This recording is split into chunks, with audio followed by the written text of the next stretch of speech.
પ્રધાનમંત્રી નરેન્દ્ર મોદી જેઓ બેટ દ્વારકા ખાતે દ્વારકાધીશના શરણે પહોંચ્યા છે અને અહીંયા ખાસ પૂજા અર્ચનાનું આયોજન કરવામાં આવ્યું છે। દ્વારકાધીશના દર્શન કરી રહ્યા છે પ્રધાનમંત્રી મોદી। चक्र होता था तो आज हम इस बात का गौरव कर सकते हैं। तो माँ भारती की मणिमेखला के रूप में, करधनी के रूप में कहीं न कहीं एक सुदर्शन सेतु अच्छा, है। एक चीज अश्विनी ये भी हम समझना चाहते हैं आपके जरिए का नमूना है जी। एक जरिए हम आपके जरिए ये भी समझना चाहते हैं कि मान्यताओं के अनुसार ये कहा जाता है कि बहुत कम लोग जानते हैं कि द्वारका को 3 भागों में बांटा गया है, जिसमें मूल द्वारका, गोमती द्वारका और बेट द्वारका। ये भी कहीं ना कहीं इस तरह की मान्यता है कि ये वही जगह है जहां श्री कृष्ण ने अपने परम मित्र सुदामा से भेंट की थी। जी, सुदामा क्योंकि ये परिवार है और यहीं पर परिवार के साथ भगवान श्री कृष्ण रहते थे, रानियों के साथ रहते थे। जो 4 मैंने जिक्र किया कि 4 माताओं के मंदिर यहाँ पर है, प्रद्युम्न की मूर्ति यहाँ पर है और भेंट और बेट ये दोनों चीजें यहाँ पर प्रचलित है। भेंट का अर्थ यहाँ पर द्वीप के रूप में कहा जाता है और प्रचलन में उसको भेंट भी कहा जाता है। जब सुदामा से भगवान श्री कृष्ण का प्रसंग आता है कि जब मुलाकात हुई थी तो उन्होंने 3 मुट्ठी चावल में तीनों लोग उनको दान दे दिया था। और वो कहीं ना कहीं एक ऐसा पूरे विश्व वांग्मय में, पूरे विश्व इतिहास में, विश्व की संस्कृति में इतना बड़ा दान और इतना बड़ा मित्रभाव कहीं नहीं दिखता है। तो ये बेट द्वारका जो है वो आज कहीं न कहीं पर्यटन मानचित्र के हिसाब से देखिए बहुत सरल और सुगम होने जा रहा है, क्योंकि सुदर्शन सेतु का आपसे थोड़ी देर में लोकार्पण होगा। और इस सुदर्शन सेतु के बारे में जरूर बताना चाहूंगा कि ये पहले लोग द्वारका तक आने के बाद, चाहे बुजुर्ग हो, चाहे तीर्थ यात्रा करने के लिए हमारे जो बुजुर्ग और वृद्ध लोग होते थे, बेहद श्रमसाध्य, बड़ा दुसाध्य ये यात्रा होती थी और नाव के जरिए ही लोग आते थे। वही एकमात्र परंपरागत मार्ग था। अब ये घंटों भर की यात्रा होती थी, अब ये मिनटों में सिमट जाएगी, क्योंकि 2.5 किलोमीटर लंबा सिग्नेचर ब्रिज बनकर तैयार हो चुका है, जो कि ओखा को बेट द्वारका से जोड़ेगा। आज उसी का लोकार्पण प्रधानमंत्री नरेंद्र मोदी अब से थोड़ी देर में करेंगे। और 2017 में ही उन्होंने इसकी आधारशिला रखी थी। और ये लोगों के मन में, विचार में, संभावना में, वैज्ञानिक चुनौतियों के हिसाब से ये सोचा भी नहीं जा सकता था कि जितनी वहां पर तीव्र धारा है समुद्र की, जितनी वहां पर तीव्र बहाव है, यहाँ पर किसी तरीके के पुल का निर्माण हो सकता है। लेकिन अतल सागर में जाकर मोती को लाना, अतल सागर में जाकर शंख लाना, ये हमारी तो परंपरा रही। साथ ही साथ सागर को छान लेना, सागर को मथ लेना, सागर को बांध देना, ये भी हमारी परंपरा रही है। और उसी परंपरा का निर्वहन करते हुए अगर देखें तो हमारे वैज्ञानिकों ने, हमारे इंजीनियरों ने, प्रधानमंत्री नरेंद्र मोदी के दूरदर्शिता ने आज इस अतल सागर को बांधने का काम किया है सुदर्शन सेतु के रूप में। और हम इस बात का गर्व कर सकते हैं कि एक शानदार, जिसको कहते हैं कि इंजीनियरिंग का अद्भुत नमूना है ये ब्रिज, और ये लोगों को बेहद सुगम और सरल तीर्थ यात्रा का अवसर भी प्रदान करेगा। बिल्कुल, हमने आपकी रिपोर्ट के जरिए भी अश्विनी देखा, ये भी मान्यता है बेट द्वारका की अगर बात की जाए, और सिग्नेचर ब्रिज के वो दृश्य भी, विहंगम दृश्य भी हम कुछ ही देर में दर्शकों को दिखाएंगे कि बेट द्वारका में जो सबसे परम भक्त माने जाते हैं श्री कृष्ण के, नरसिंह मेहता, उनकी हुंडी भी भरी गई थी। यानी अपने भक्तों का हमेशा ख्याल रहा भगवान श्री कृष्ण को। और अगर उसको इस बात से जोड़कर देखा जाए कि अब पर्यटन के लिहाज से आप देखिए कि जो काफी ज्यादा समय लगता था सिग्नेचर ब्रिज पहुंचने के लिए, अब उस ब्रिज के निर्माण की वजह से पर्यटन में इजाफा तो होगा ही होगा, साथ ही साथ आपका समय भी बचेगा निश्चित तौर से। और स्वरोजगार के असीम अवसर खुलेंगे।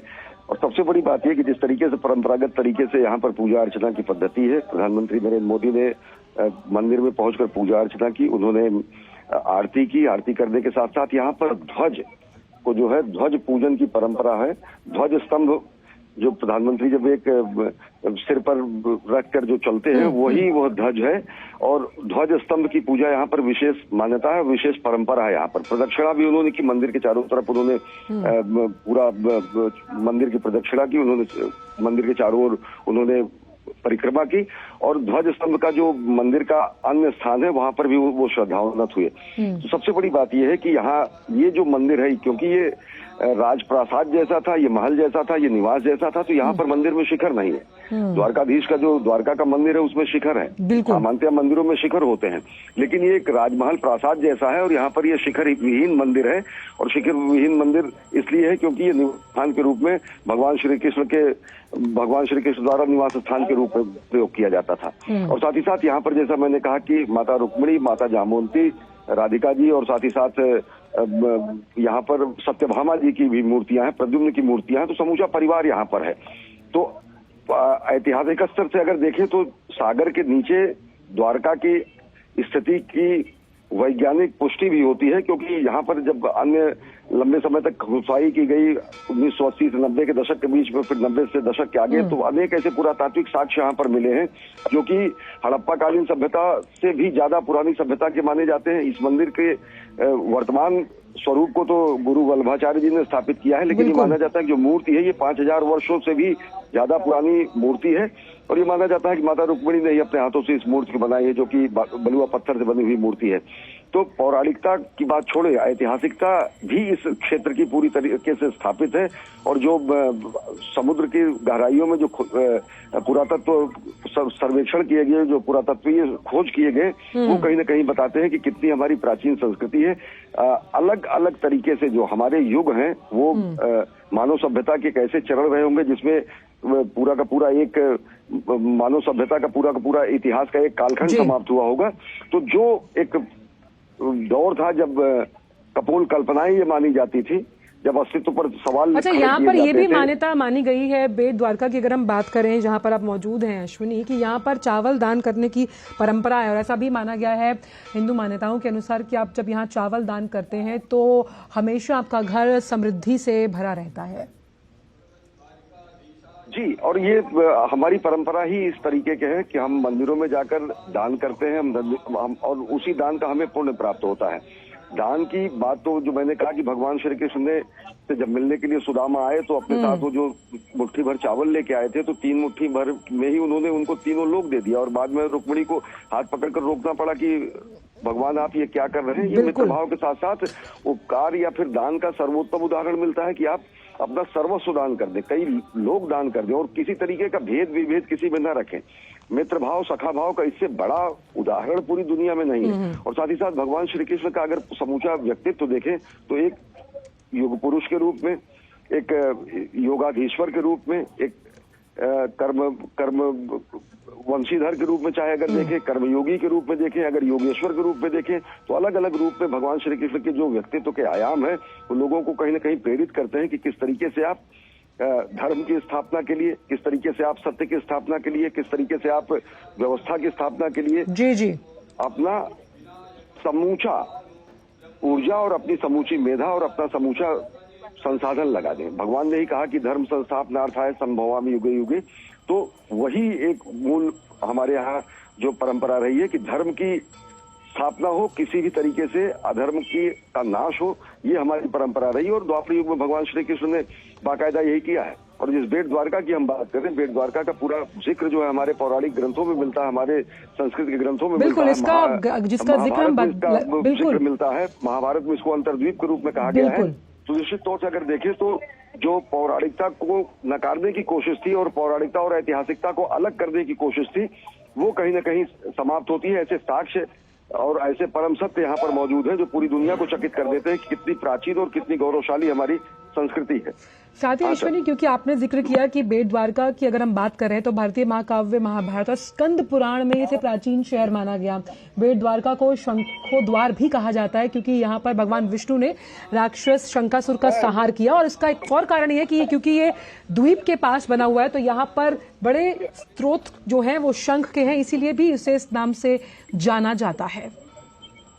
जी, और यहाँ के शंख बड़े विश्व प्रसिद्ध हैं। शंख के जो अलग अलग आयाम है, जो शंख के अलग अलग जो स्वरूप है, वो यहाँ पर अलग विशिष्ट हैं। और यहाँ से जब लोग तीर्थ यात्रा के लिए आते हैं यहाँ पर पूजा अर्चना करने के बाद, तो यहाँ से शंख ले जाने की परंपरा भी। और शंख जो कहीं न कहीं भगवान। चलिए अश्विनी, आपको एक मिनट रोकना चाहूंगी। प्रधानमंत्री ने जिस तरह से बेट द्वारका में पूजा अर्चन किया, अब प्रधानमंत्री जो है वो सुदर्शन सेतु की तरफ बढ़ रहे हैं।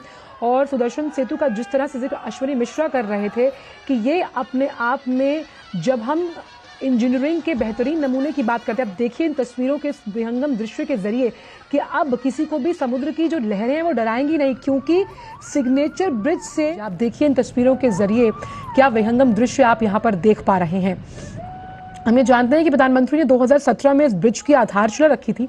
6 साल में इस ब्रिज का निर्माण जो है वो पूरा हुआ है। अब मानचित्र की बात करें अगर गुजरात की, तो एक नए लैंडमार्क के रूप में ये स्थापित होगा। और साथ ही साथ ब्रिज के खुलने की वजह से अब ओखा से बेट द्वारका द्वीप जाने में जिस आवाजाही को सुगम बनाने की बात की जा रही है, जिसके समय को बचाने की बात की जा रही है, वो अब हो जाएगा। बिल्कुल अश्विनी, क्योंकि आप हमारे साथ मौजूद हैं, हमने आपकी रिपोर्ट भी देखी। जब हम सुदर्शन सेतु की तस्वीरें दिखा रहे हैं अपने दर्शकों को, पर्यटन के लिहाज से, धार्मिक पर्यटन को बढ़ावा देने के लिए ये सिग्नेचर ब्रिज वाकई में गुजरात के मानचित्र पर एक लैंडमार्क साबित होगा आने वाले समय में। निश्चित तौर से, और उसी का लोकार्पण प्रधानमंत्री नरेंद्र मोदी ने किया है, और ये सही मायने में अगर देखें तो एक संकल्प की सिद्धि का प्रमाण है, क्योंकि प्रधानमंत्री नरेंद्र मोदी ने अपने दूरदर्शी सोच, निश्चित तौर से, और उसी का लोकार्पण प्रधानमंत्री नरेंद्र मोदी ने किया है, और ये सही मायने में अगर देखें तो एक संकल्प की सिद्धि का प्रमाण है, क्योंकि प्रधानमंत्री नरेंद्र मोदी ने अपने दूरदर्शी सोच के तहत इस सागर की अतल गहराई में सागर को बांधने का जो संकल्प लिया था, सागर को जो मथने का संकल्प लिया था, वो आज पूरा हुआ है। वैज्ञानिक दृष्टिकोण से, इंजीनियरिंग के दृष्टिकोण से लोग ये संभावना, इस बात की बेहद विरली संभावना समझ के चलते थे कि यहाँ पर सागर का प्रवाह इतना ज्यादा है कि यहाँ पर सेतु निर्माण जैसी स्थिति हो ही नहीं सकती। लेकिन अगर आप में अदम्य ऊर्जा, अदम्य साहस और दूरदर्शी दृष्टिकोण है, और साथ ही साथ एक वैज्ञानिक सोच है, तो निश्चित तौर से आप किसी भी मुश्किल चीज को कैसे आप साकार धरातल पर उसको यथार्थ के रूप में लेके आते हैं। सुदर्शन सेतु इसी का प्रमाण है। अगर सुदर्शन सेतु की बात करें तो एक दूरदर्शी प्रधानमंत्री के अपने विजन के मुताबिक अगर इसमें वैज्ञानिक दृष्टिकोण मिला दिया जाए तो सुदर्शन सेतु बनता है। अगर हमारे वैभवशाली अतीत पर कहीं ना कहीं वैज्ञानिक समकोण बनता है तो ये सुदर्शन सेतु बनता है, और सुदर्शन सेतु को ही प्रधानमंत्री नरेंद्र मोदी ने इसका लोकार्पण किया है। 2017 में इसकी आधारशिला उन्होंने खुद रखी थी, भूमि पूजन इसके लिए किया था, और ये आज इन्होंने आज ये राष्ट्र को समर्पित किया गया है। सबसे बड़ी बात जो है, अगर देखें तो बड़ी संख्या में सागर में चारों तरफ हजारों की संख्या में नाव में लोग इस समय वहां पर मौजूद हैं, और नाव में बैठे हुए लोग प्रधानमंत्री नरेंद्र मोदी का अभिवादन कर रहे हैं। और साथ ही साथ मैंने यहाँ पर अगर आप देखेंगे तो फ्लोटिंग तरीके से मोदी की गारंटी भी यहाँ पर दिखाई दे रही है। किस तरीके से लोग एक विश्वास लेके चलते हैं कि प्रधानमंत्री नरेंद्र मोदी ने जो पिछले 20 वर्षों से गुजरात की और राष्ट्र की जो अब पिछले 10 वर्षों से जो सेवा कर रहे हैं, जो पूरा का पूरा ये सेवा और संकल्प का जो ये पूरा का पूरा 2 दशक चला है, वो पूरे गुजरात का भी कायाकल्प करने में समर्थ हुआ, और साथ ही साथ देश का भी कायाकल्प हो रहा है। सिग्नेचर ब्रिज है ये, और सिग्नेचर ब्रिज की अगर देखें तो सबसे बड़ी खासियत ये है, ये पूरी तरीके से हैंगिंग ब्रिज है। केवल 2 इस पे जो है पावे बनाए गए हैं, और उसके अलावा पूरा एक सिग्नेचर ब्रिज की तरीके से इसको तारों से इसको जोड़कर इसको हैंगिंग तरीके से किया गया है, और नीचे इतना बड़ा स्पेस दिया गया है कि किसी भी तरीके का नौकायन या किसी भी तरीके के बड़े से बड़े जहाज भी यहाँ से गुजर सकते हैं। यहाँ इससे पहले आने का एकमात्र, जो मैं बता रहा था कि एकमात्र रास्ता ही नौकायन के जरिए था। लोग नाव के जरिए यहाँ पर पहुंचते थे, और घंटों की यात्रा होती थी द्वारका से बेट द्वारका पहुंचने के लिए। ओखा से बेट द्वारका आने में लोगों को बेहद दुसाध्य यात्रा होती थी, खासकर बुजुर्गों के लिए और ऐसे लोगों के लिए जो जिनकी उम्र ज्यादा है। लेकिन अब बड़े आराम से लोग जो है मिनटों में ये पूरी 2.5 किलोमीटर लंबा ये ब्रिज है, इसको पार करते हुए यहाँ पर बेट द्वारका आ सकेंगे। और सबसे बड़ी बात ये कि ये एक द्वीप जैसा है। द्वीप यहाँ की तकरीबन आबादी केवल 10,000-12,000 के आसपास है। द्वारका एक ऐसा चमकता हुआ चेहरा और शहर है जहाँ पर सारी सुख सुविधाएं हैं। अब जब यहाँ पर पुल के जरिए इस द्वारका और बेट द्वारका को जोड़ दिया जाएगा तो यहाँ पर आधारभूत संरचना का निर्माण, यहाँ पर पर्यटकों का आना जाना, यहाँ पर दर्शन करने के लिए लोगों का आना जाना। क्योंकि हम लगातार अश्विनी धर्म दर्शन की बात कर रहे हैं, हमने आपकी रिपोर्ट के जरिए भी देखा था कि श्री कृष्ण और गीता के श्लोक का जो एक रिश्ता है वो हम सभी जानते हैं, और वो भी यहाँ पर इंकित किए गए हैं। जिस तरह से गीता के श्लोकों में अगर सबसे पूर्ण श्लोक की बात की जाए तो कर्म कर फल की इच्छा मत करो, और ये जिस तरह से सुदर्शन सेतु की हम बात कर रहे हैं, जो अब सबसे बड़ा हम इसको मानकर चल रहे हैं कि पर्यटन रोजगार के लिहाज से तो है ही, वहीं जब हम लोगों को और लोगों की संस्कृतियों को जोड़ने की बात करते हैं, लोगों के आध्यात्मिक ज्ञान को बढ़ाने की बात करते हैं, मान्यताओं के अनुसार भी आज का दिन बेहद अहम देखेगी कि उसी सुदर्शन सेतु पर, सुदर्शन जो कि भगवान श्री कृष्ण का अस्त्र होता था जिसको वो धारण करते थे, उसी सुदर्शन सेतु को आज हमने कार्यांजलि के रूप में मां भारती को दिया है। आज पूरी दुनिया देखेगी किस तरीके से सुदर्शन सेतु अगर अभियांत्रिकी का, इंजीनियरिंग का शानदार नमूना है, तो उस पर जो किनारे किनारे जो भगवान श्री कृष्ण का चरित्र लिखा हुआ, विष्णु सहस्त्रनाम स्तोत्र के श्लोक लिखे हुए हैं, गीता के श्लोक लिखे हुए हैं, वो लोगों को कहीं ना कहीं प्रेरित करेंगे अपने गौरवशाली अतीत से जुड़े रहने के लिए, अपने गौरवशाली अतीत का बोध करने के लिए। और हमारी जो विरासत है, विरासत के साथ साथ विकास का जो मंत्र प्रधानमंत्री नरेंद्र मोदी दुनिया को बताते हैं, दुनिया आज उसी का साक्षात कर रही है। किस तरीके से हम अपने विरासत को संभालते हुए विकास की नई धारा लिख सकते हैं, और साथ ही साथ हम अपने पुराने ज्ञान के साथ साथ, हम अपने पुराने अभिमान के साथ साथ वैज्ञानिक ज्ञान का उपयोग करते हुए किस तरीके से सागर को मथ सकते हैं, सागर को बांध सकते हैं। मैं बार बार इसीलिए कह रहा हूं कि हमारे यहाँ सागर को बांध देने की परंपरा हमारे पूर्वजों में थी, सागर को मथ देने का सामर्थ्य और पुरुषार्थ हमारे पूर्वजों में था, और वो कहीं ना कहीं इस बार साफ तरीके से दिखता है जब हमारे वैज्ञानिकोकों ने एक नया नायाब अभियांत्रिकी का ये नमूना पूरे देश और दुनिया को दिया है, जिसमें हमने सागर को बांधा है। और दो आदम में प्रधानमंत्री को हम देख पा रहे हैं, साथ ही क्योंकि हम लगातार बात कर रहे हैं यहाँ पर कि किस तरह से जो ब्रिज पर लगे सोलर पैनल भी हैं अश्विनी, वो 1 मेगावाट की बिजली बनाएंगे, और इस बिजली का उपयोग जहां रोशनी को परिपूर्ण करने में किया जाएगा, वहीं जो बिजली बचेगी वो ओखा गांव को मिलेगी। यानी कि एक पंथ दो काज। आप देख सकते हैं तस्वीरें, ये नई तस्वीरें हैं जहां प्रधानमंत्री हाथ से अभिवादन कर रहे हैं और खुद पैदल चलते हुए निरीक्षण कर रहे हैं सुदर्शन सेतु द्वारका का। जी अश्विनी। जी, और निश्चित तौर से और लोगों का अभिवादन स्वीकार कर रहे हैं, क्योंकि बड़ी संख्या में, हजारों की संख्या में लोग नाव में इस समय सुदर्शन सेतु को दोनों तरफ मौजूद हैं। और सुदर्शन सेतु का जैसे आपने बताया कि ये पूरा इसका इलेक्ट्रिफिकेशन जो है वो सोलर पैनल लगाए गए हैं।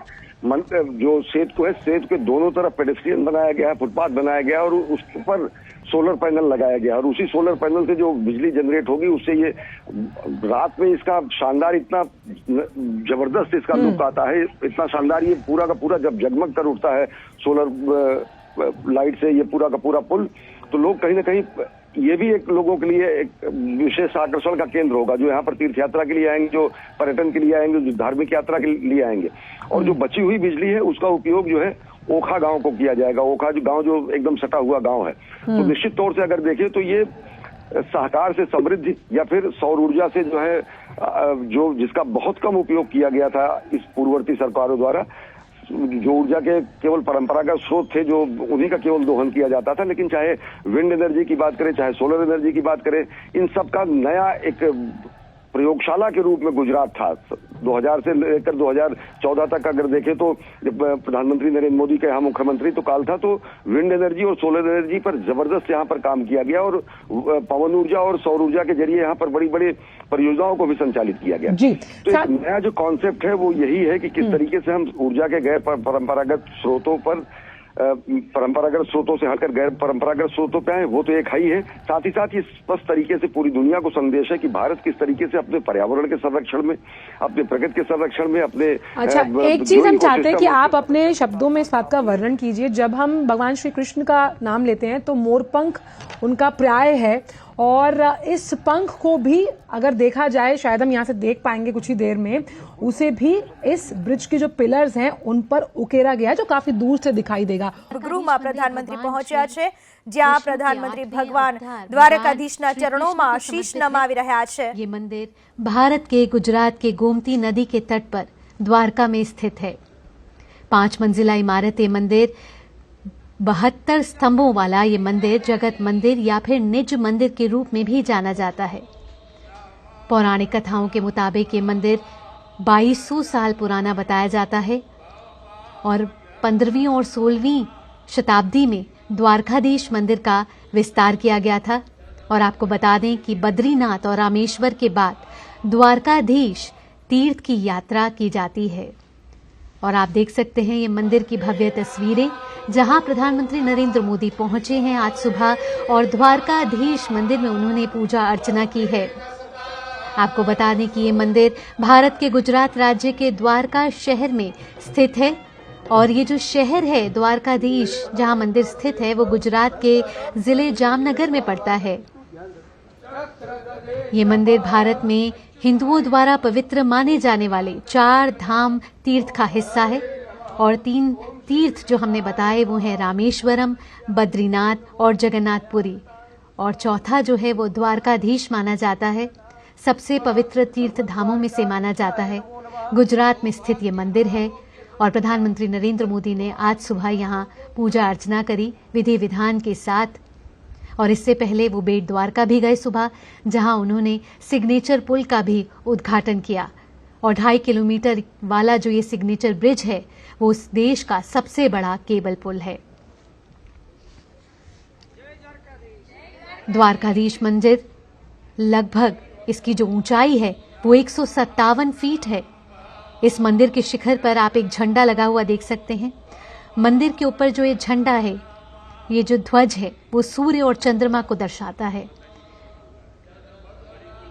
जो ये दर्शाता है कि जब तक सूर्य और चंद्रमा पृथ्वी पर मौजूद रहेंगे तब तक श्री कृष्ण रहेंगे।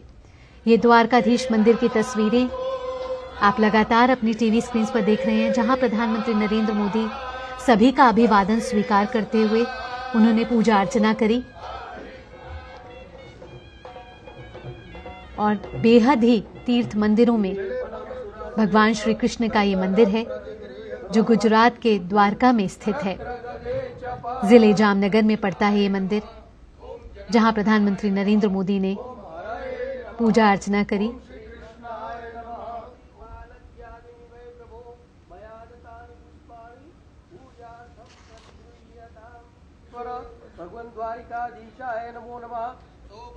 आज प्रधानमंत्री राजकोट भी जाएंगे, जहां एम्स की सौगात देने वाले हैं वो, और अपनी इस यात्रा के दौरान 48,100 करोड़ रुपए की विकास परियोजनाएं राष्ट्र को समर्पित करने वाले हैं। प्रधानमंत्री नरेंद्र मोदी ने आज सुबह ओखा मुख्य भूमि और बेट द्वारका को जोड़ने वाला 2.32 किलोमीटर वाला देश का सबसे लंबा केबल आधारित पुल सुदर्शन सेतु का उद्घाटन किया है। और ये जो तस्वीरें हैं वो द्वारकाधीश मंदिर की हैं, जहां प्रधानमंत्री नरेंद्र मोदी ने पूजा अर्चना करी और सभी संतों ने उनका स्वागत किया।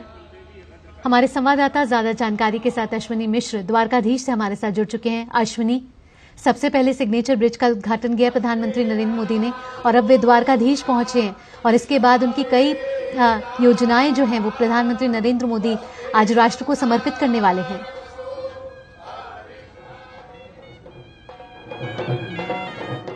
जहाँ पे प्राचीन मंदिर और जो कि भगवान श्री कृष्ण का निवास स्थान माना जाता है, और अब वो पहुंचे हैं द्वारका धाम। द्वारका धाम जो कि हमारे चारों धामों में से एक है, जो हमारे चारों धामों में से प्रमुख है, और खुद यहाँ पर शंकराचार्य की पीठ है, द्वारका पीठाधीश्वर भी यहाँ पर हैं। भगवान श्री कृष्ण का ये बेहद विश्व विख्यात मंदिर है। प्रधानमंत्री नरेंद्र मोदी पहुंचे और उन्होंने पूजा अर्चना की भगवान श्री कृष्ण का के मंदिर में। और ये सबसे बड़ी बात यह है कि ये मंदिर जो है बेहद प्रतिष्ठित है, बेहद ही अगाध श्रद्धा का केंद्र। हमारे चारों धामों में से एक है, जो 4 पीठ स्थापित किए गए भगवान शंकराचार्य द्वारा, आदि शंकराचार्य द्वारा, बद्रिकाश्रम, रामेश्वरम और जगन्नाथपुरी और साथ ही साथ द्वारकापुरी। तो द्वारकापुरी का ये पीठ है और साथ ही साथ भगवान श्री कृष्ण का ये मंदिर है। 2 मान्यताएं हैं। मान्यता ये है कि भगवान सपरिवार बेट द्वारका में रहते थे, जो कि प्राचीन द्वारका मानी जाती थी, और जो भगवान का शासन काल का स्थान था वो द्वारकाधीश था। द्वारकाधीश मंदिर में जहां पर प्रधानमंत्री नरेंद्र मोदी पहुंचे हैं और उन्होंने पूजा अर्चना की है।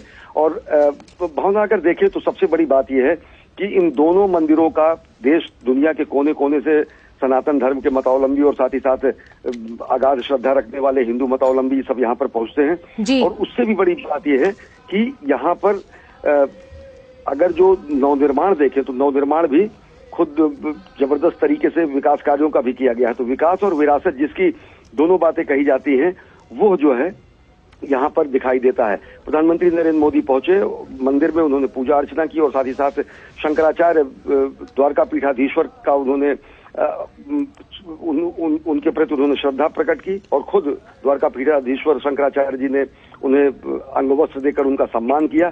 तो विलक्षण क्षण है निश्चित तौर से, अगर देखें एक विकास पुरुष के रूप में और धर्मपरायण प्रधानमंत्री के रूप में, कर्तव्यपरायण प्रधानमंत्री के रूप में, और विकास और विरासत को दोनों को लेकर नए भारत के निर्माण में संलग्न प्रधानमंत्री के रूप में आप देखते हैं कि विशिष्ट तरीके से पूजा अर्चना की है प्रधानमंत्री नरेंद्र मोदी ने द्वारकाधीश मंदिर पहुंचकर द्वारका में। भावना। अश्विनी, हम देखें तो पौराणिक कथाओं में भी द्वारकाधीश मंदिर की अपनी एक महत्वता है, अपना एक इतिहास है और अपना एक महत्व है। अगर हम बेट द्वारका को देखें तो वहाँ पर भी अपनी एक पौराणिक रचनाएं हैं। अगर हम दोनों मंदिरों को देखें और दोनों के इतिहास को देखें तो किस तरीके से ये मंदिर जो हैं तीर्थ स्थान के रूप में उभरे हैं और लाखों श्रद्धालु जो हैं लगातार यहाँ आके पूजा अर्चना करते हैं।